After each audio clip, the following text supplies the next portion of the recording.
Good morning, students. Now we are going to see workshop of the poem. Please listen. Let's read question number 1. Question number 1.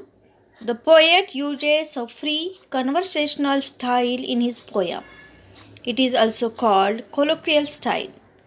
Pick out and write down such lines or expressions that support the above statement. Answer is line number 1. When I ask you to listen to me and you start giving me advice, you have not done what I asked. Line number 2. Listen. All I ask is that you listen. Line number 3. Don't talk or do, just hear me. Line number 4. When you do something for me that I can and need to do for myself, you contribute to my fear and inadequacy. Line number 5. So please listen and just hear me. And line number 6. And if you want to talk, wait a minute for your turn and I will listen to you. Let's read question number 2. Put the following expressions in a table of the do's and don'ts as expressed by the poet. Expressions are 1. Please listen. 2. Give me advice. 3.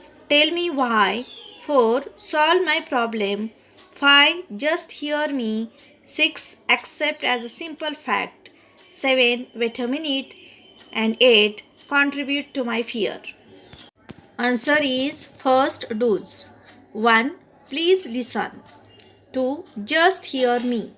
3. Accept as a simple fact. 4. Wait a minute. Now don'ts. Don't give me advice. 2. Don't tell me why. 3. Don't solve my problem. And 4. Don't contribute to my fear. Let's read question number 3. Write in your own words. Question number 1. What does the listener do when the poet asks him to just listen? Give 3 points.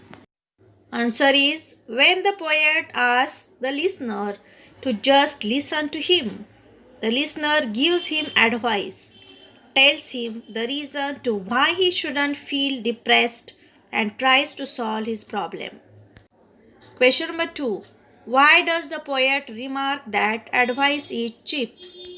Answer is the poet remarks that advice is really cheap in the world because no one is willing to give away anything so happily the way people want to give advice. Just an amount as small as 20 cents can get you advice from two of the greatest advisors, dear Abby and Billy Graham, in the same newspaper in their advice columns. Question number 3. Which two facts show that the poet is confident of overcoming his irrational feeling? Answer is the poet mentions that when he understands what's actually behind his irrational feelings, then he doesn't need advice anymore. The situation is clear and the answers are pretty obvious, and he can do away with his problems on his own. This shows that he is confident of overcoming his irrational feeling. Question number 4. According to the poet, how does God help people when they pray to Him for help? Answer is when people pray to God for help, God just listens and lets you work it out for yourself. God is mute. He doesn't give advice or try to fix things. Question number 5. Why should one learn to tackle one's problems by one's own self? Answer is they say the first step is admitting you have a problem, and that's true in every aspect of life. We should work hard to cover up our mistakes and fix our own problems. It helps to build self confidence and also makes oneself aware. Essentially, the more you pay attention to your emotions and how you work, the better you will understand why you do things you do without having to depend on anyone else for our happiness. Question number 6. Why should seniors not overprotect or overpamper juniors? Answer is, if juniors are overprotected or overpampered by their seniors, it will lead to a certain level of dependency. They will get emotionally weak and will not be able to handle tougher situations in their lives. Also, because of overprotectiveness, people may turn into rebels and may even refuse to take orders or advice from anyone. Question number 7. Find out and write down some proverbs, axioms, quotations that convey a message similar to self help is the best help. Answer is, following are some of the interesting proverbs, axioms, quotations that convey a message similar to self help is the best help. First one, just trust yourself, then you will know how to live. Second one, become a priority in your life. Third one, the spirit of self help is the root of all the genuine growth in an individual. Fourth one, your biggest enemy is you yourself. So be your own best friend. Fifth one, make the most of yourself, for that is all there is of you. Sixth one, once we accept our limits, we go beyond them. Seventh one, formal education will make you a living, self education will make you a fortune. Eighth one, talk to yourself like you would to someone you love.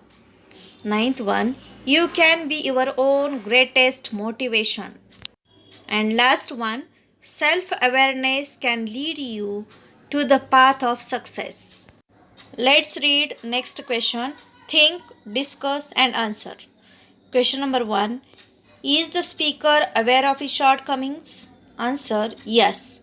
The writer is very well aware of his shortcomings and he wants to be capable enough of solving his own problems. Question number 2. Does he or she want to improve? Answer, the writer definitely wants to improve and be in a position where he or she can solve his or her own problems. Next question. Is he or she confident that he or she can improve? Answer, of course, he or she is confident enough to improve. God has made man emotionally strong to figure out his own way and come out of difficulties in life. Question number 4.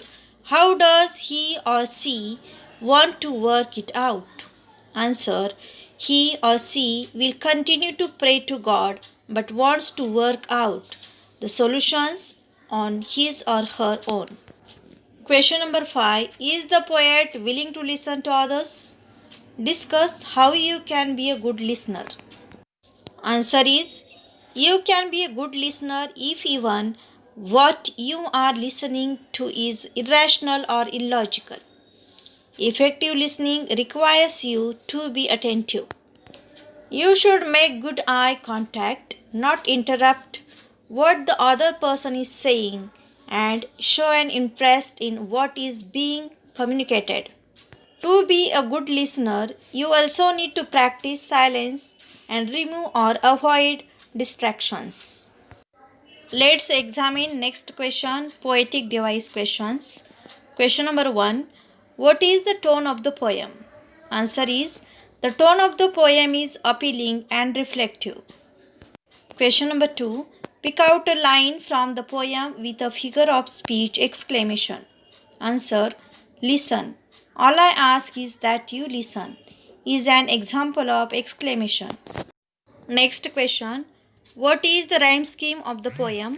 Answer, this poem is a free verse. It does not have a rhyme scheme.